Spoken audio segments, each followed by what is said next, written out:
Welcome to the Living Superhuman Fitness Podcast, where we take you inside our gym, CrossFit Palm Beach, each week.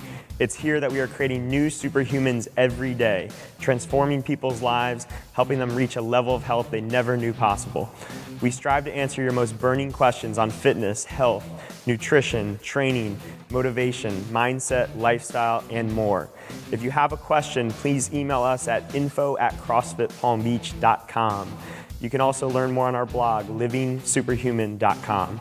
And if you have a moment, we'd love a review from you on iTunes. All right, it's time. Let's stop being average and start living superhuman.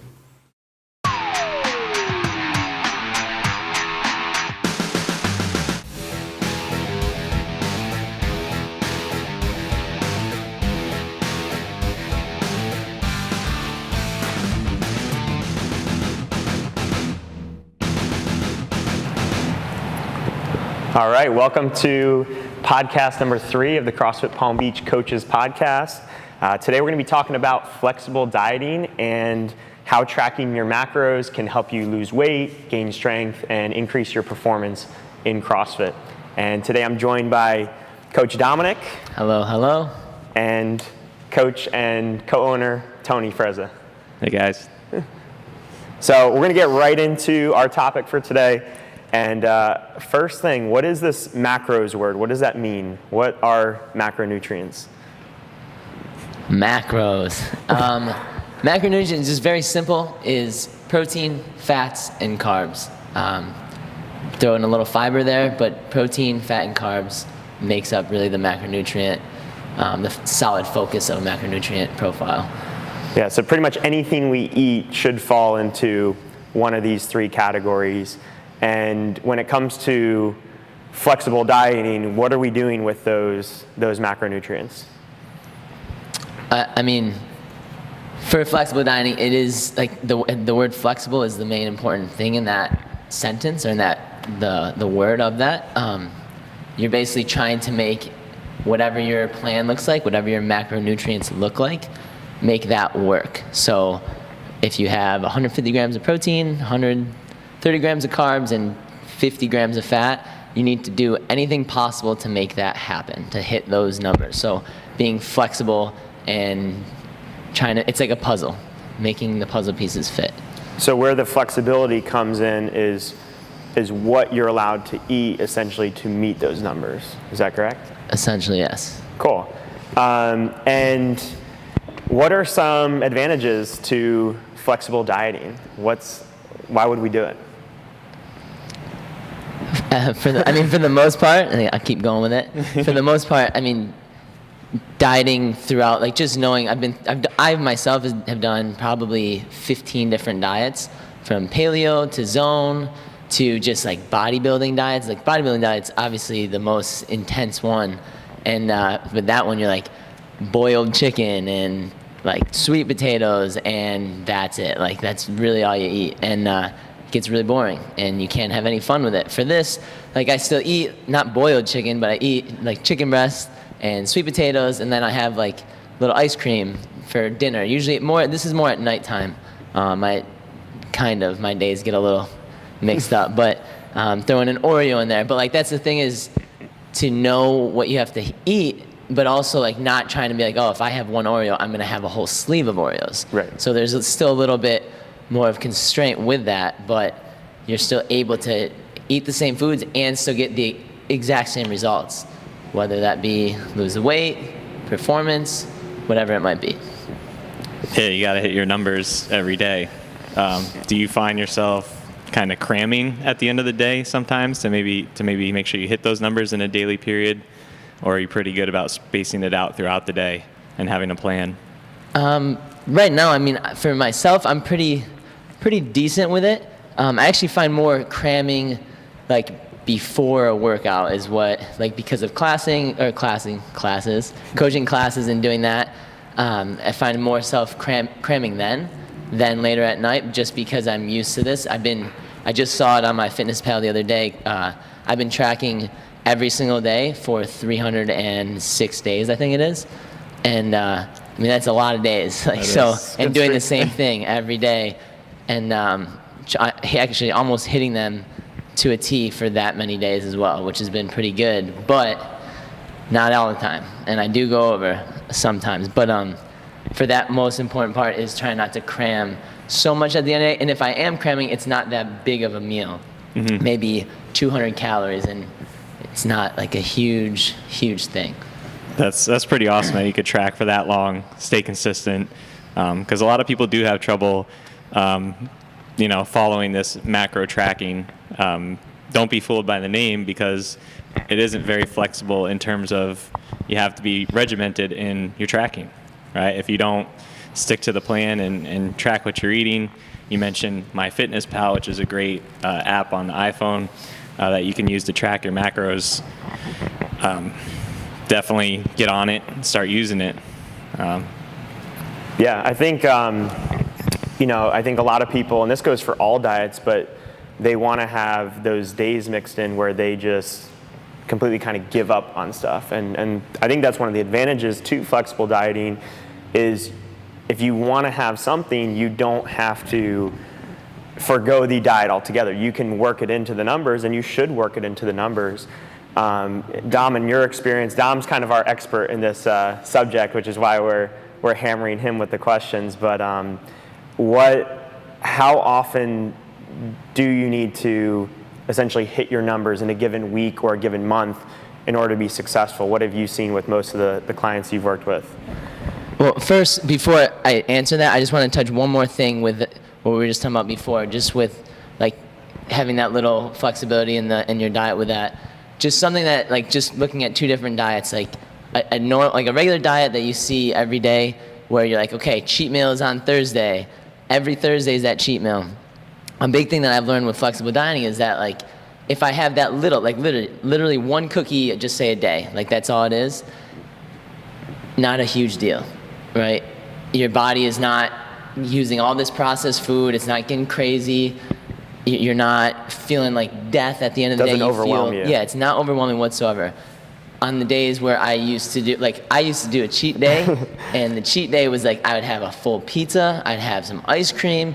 I don't even really like ice cream, so like I just had it. I had like 4 steaks, like it was like a crazy day. So like with that, like I mean that's obviously I go to a little bit more extreme than most. That's just my nature. But for like a regular person, like that cheat day or cheat meal still consists usually of about 1,000 or more calories, which for someone, an average person, their daily, that's almost half of their daily intake, usually.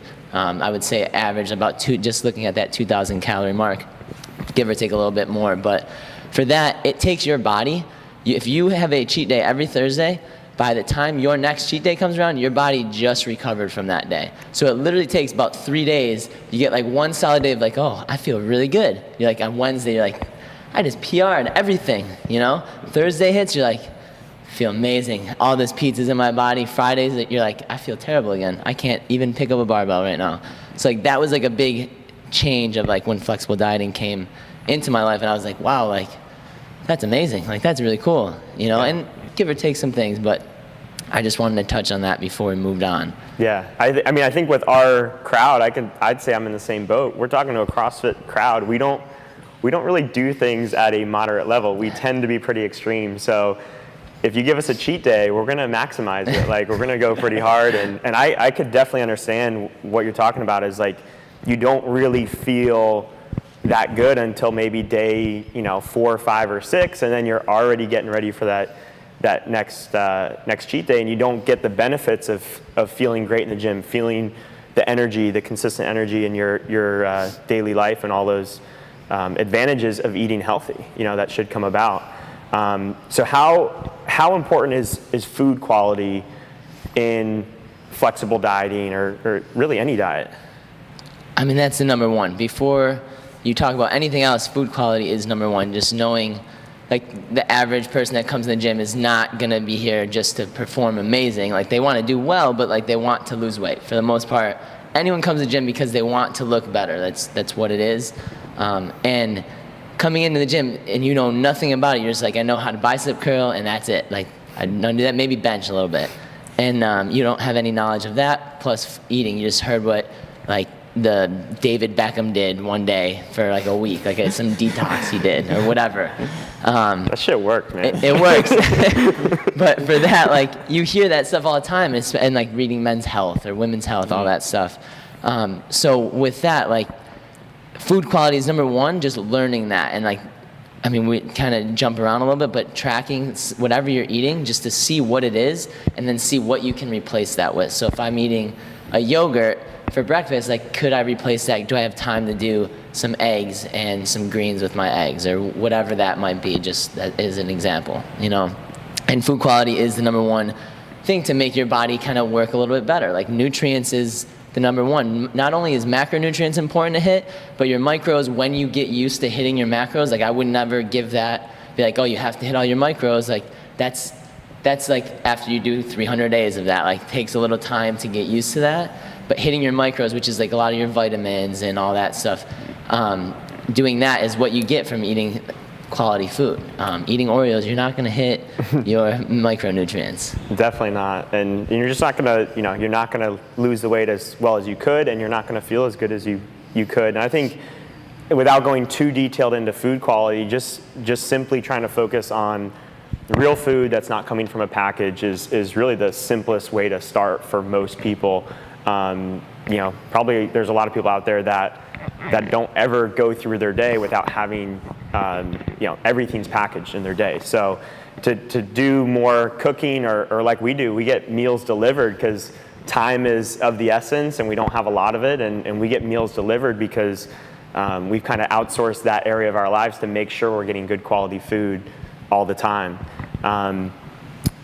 Of the three macronutrients, is there one that's most important of the three: fat, carbohydrates, and protein? Yeah, protein is, I think they're all very evenly important, but for, again, the average person, protein is almost always, and all of my clients I've had one person actually eat way more protein than he ever needed, than all three of us combined ever needed. He ate like 320 grams of protein. He weighed like 152 pounds, and it was unbelievable. But protein is the number one under-eaten macronutrient, and come to, like, they're eating 60 grams of protein a day, and they're like, I eat steak all the time. And like, they ate one steak, and that was their most protein, 56 grams, and like, that's it. And then like little things in their peas and stuff like that. So like, protein is the most under-eaten, and I would say the most important, especially again to meet those goals. Like for weight loss, everyone's like, oh, I can't eat that much protein, I don't want to gain weight. Well, when you eat protein, it creates protein synthesis, which helps with weight loss, which helps with looking real sexy. So I mean, that's number one. And, protein equals sexy. Protein equals sexy. End quote. And that's it. Is there anybody, like, if you were to kind of find map out who an ideal person would be, who would succeed, who has done well with flexible dieting, are there characteristics that you see, in terms of previous diets they've been on, or what type of goals they have? Is there someone who does really well with flexible dieting?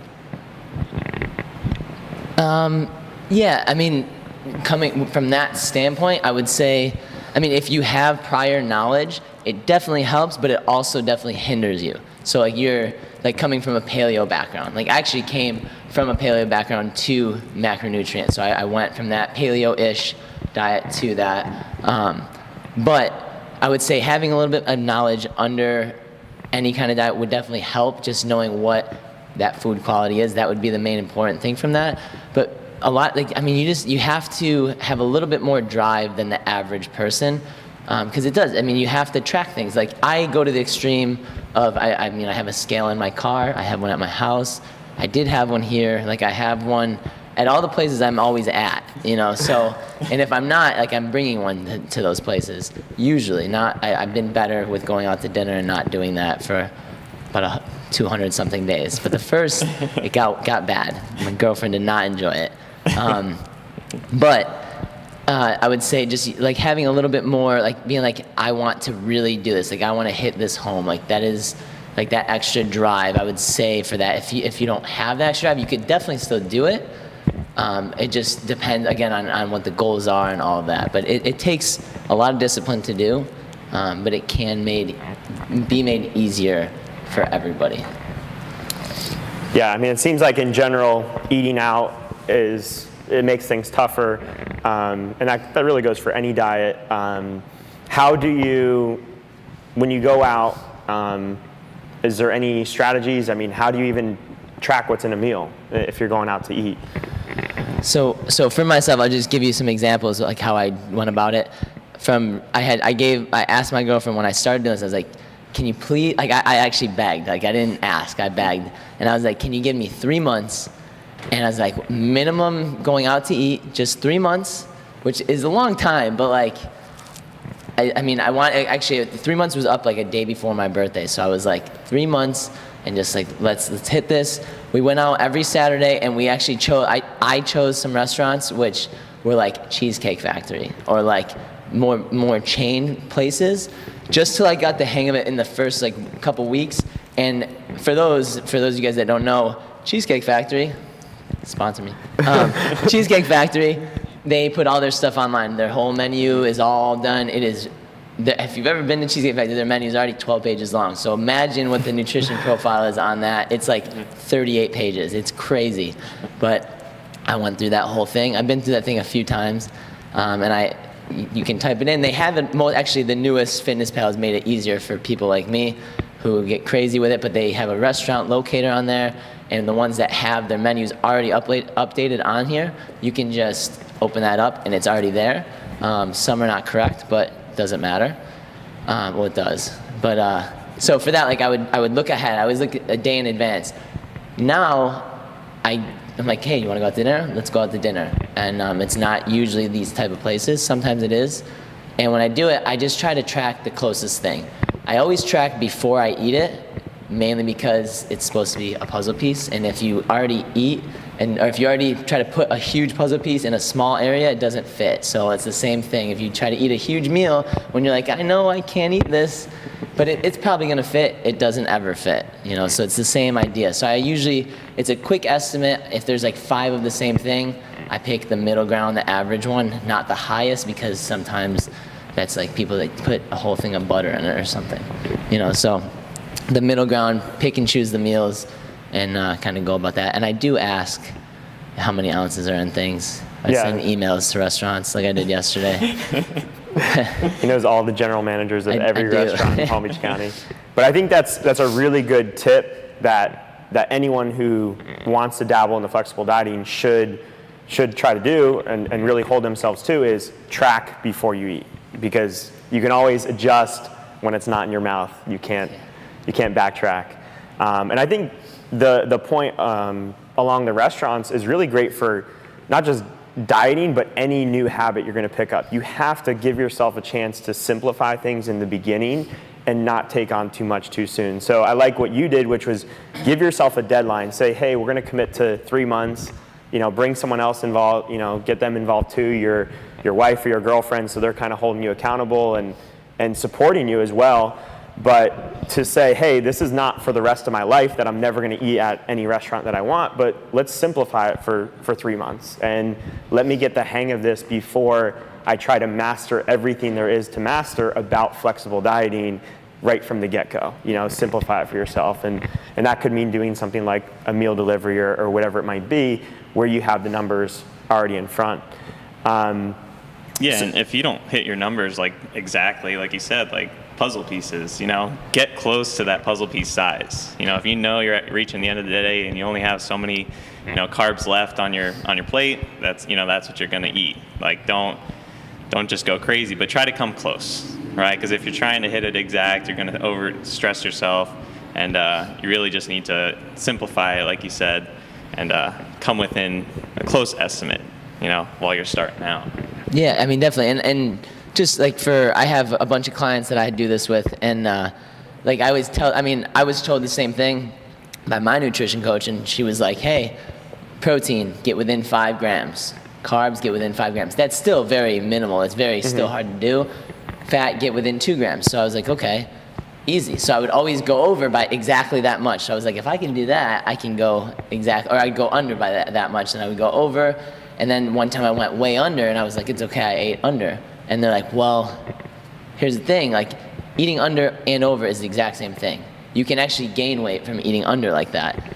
You will eventually lose weight, yes, like for those people that are like, no, that's not true. Like, I know that, but that will happen and it will spike and you'll have weird insulin levels and it's a whole mess. But with that, I mean, without a doubt, like I usually give it like a 2-week grace period to kind of, I mean, it takes time. Usually the first 4 days, everyone's like, hell yeah, like I hit all my numbers, I got one way, and they're like, send it to me, they're like so excited, and I was like, and I'm pumped, I'm like, hell yeah, this is awesome. And then day 4 hits, and they're like, I feel so fat right now. Like, this almost happens with, like, again, 95% of the people, and I'm like, okay, we'll just wait one more day, and then the next day they cheat, and they go over way more, and then they hate it, they fall off the boat. 4 days is like that minimum where it's like if you can make it past 4 days, or 5 days, the fifth day you will almost always feel normal again, and actually better, and you're like, hey, I need more food. Like, I've already eaten so much, I need more now. Like, that's usually how it works. Your body just has to adjust. The first day you feel great, second day you feel good, third day you feel kind of crappy, fourth you're like, I'm not getting out of bed. I'm quitting work. Like, I can't do this. So with that, like, just take those times, that 2 weeks to kind of adjust, to get used to it, and work your way up to eating that. And then, like Tony was saying, like, then try to get a little closer. Get a little closer. And again, I only give 2-week period. After that, done.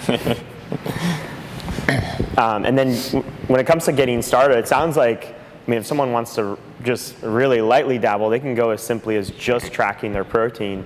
But you made some recommendations to us for people to get started. Before they even say, I want to do flexible dieting, what can they do without changing what they're eating to kind of get into it? I mean, just trying to track, like eating high quality foods.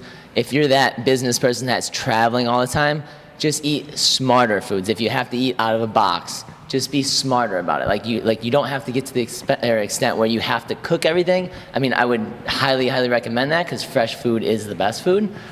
Even like I have the meals on the weekends when I cook fresh food, is like, this feels good, and then I'm like, okay, I'm done with this. I can't cook anymore. Like, gotta go back to this. Like, it's just how it works. But like, you feel better when you eat fresh stuff. But I was telling you guys, like, trying to track 3 times out of the week, like just the beginning, the middle, and the end.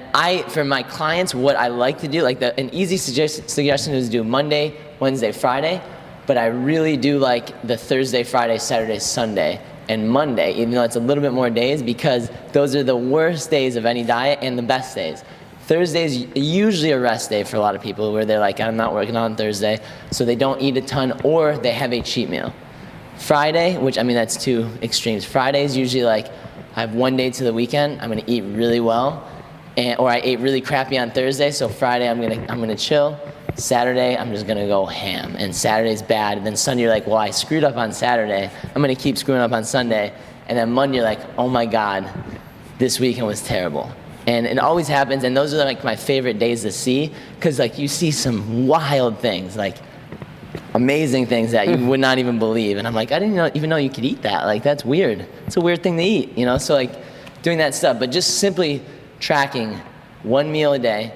And actually, I like the smiley face and frowny face after you eat that meal. So you eat your meal, you eat McDonald's. How do you feel an hour after you eat McDonald's? Make a smiley face, and you don't even have to fully track it. Just write it down and then put how you feel. And then doing that after 3 meals a day, even if you eat more than that, just 3 will be ideal. And then you're like, at the end of the day, you see all these frowny faces. You're like, holy crap, Not how do you feel terrible. during while you're eating it. Yeah, like, after. you gotta give yourself at least 10 minutes before like an hour, right? Yeah, I think I always, whenever I try to get, help someone with nutrition, whether it's getting them towards paleo or tracking their macros, I always like to see what they're already doing. And I think it's kind of funny, because when I ask someone to track their stuff, I can always tell that they try to eat more of the stuff that they think I want to see on there, and sometimes stuff that they think I want to see is stuff I really don't want to see on there. But actually, if you're going to work with a coach, which really, that's kind of the next step once you have proven you can track, is to get with someone who knows the numbers and can tweak your numbers. But basically, you're better off just eating the way you always eat, because then they could try to leave that stuff in for you. Like, if you want to eat pizza every Saturday, your coach is going to help you to try to make that work. They're not going to try to take it out if they're a good coach. Pizza's amazing. You exactly. Can't take pizza out. And I mean, I can't believe you don't like ice cream. I'm still kind of stuck on that point, but It's like I would rather have a pizza than ice cream is what it is more. I like ice cream. I enjoy ice cream tremendously, but I don't have like those like you guys have, like the cravings for the ice cream is what I have for pizzas. Or like weird peanut butter chocolate like cookies, like just like every once in a while, like my cravings are there, not with ice cream. We'll have to leave a separate episode for that. What's your favorite cheat meal? Sounds like a lot of frowny faces. Yeah, a lot of frowny faces. An hour later. 7 pizzas later. Cool. So I think we'll kind of wrap it up here. Assuming that someone has tracked those 3 days, what's the next step? Like for you, before you come to a coach, just look at it and like really look at it. Like be like, was I honest? Like, did I actually eat that, or like, am I just trying to put on this false image? Because we will find out. Like, I mean, and it's not. We don't. I truly. I mean, I care. I care as much as you care. So like, I tend to care a little bit more. But like, if you're lying and then like you're not losing any weight, I used to say this all the time, but I just stopped saying it because no one paid attention to it. But it's 100% proven. It is like it's science. It's gonna work for if you do it the right way. So I'll know if you're not doing it correctly. So if you come from day 1 lying, day 38 or 300, if you make it that long, is not gonna be good. So just be honest. Come to a coach and be like, hey, check this out. What do you think of this? Like, am I on a good track right now? And if the answer is yes or no, like either one, if you want another coach to assist you in it. Because accountability, like for me, I have a coach. Like I know a lot about this stuff. Like I study, I'm taking another certification on it right now. But like I read about this stuff literally. Like I actually try to make it 1 day a week because I'll get crazy about it. But 1 day a week, I really like hammer this, maybe twice. But I need that accountability. And I ask her questions that I know the answer to. And she answers, I'm like, well, yeah, obviously, I knew that. And then, like, sometimes she actually blows my mind and gives me something I didn't even know. And I'm like, that's amazing. Like, that's awesome. And because sometimes I'm like, I know everything about everything. And I don't at all, And it really helps. So having that coach is that accountability factor where you're like, I don't want to eat this because, like, he or she's going to be like, damn, you're not going to hit your numbers, And it's that accountability with that. Yeah, I think that's the biggest thing once you start counting macros is that you actually look at what you're eating. Too many people just snack through the day and kind of just go through their day and eating whatever at work. They don't even realize what they're eating. And, if someone comes to us and says, hey, I want to lose 20 pounds, it's like, all right, well, that starts with doing something that you didn't do previously, right? We're not just going to track your bad habits before. We're going to track and improve, get you eating better stuff. And like you said, it usually starts with the higher quality first, learning what that is. So if you have to do, like a paleo or something first to get that base, yeah, do it. And kind of graduate your way to this, if that helps. Definitely. All right, guys. Well, that was episode 3. See you next time. See ya.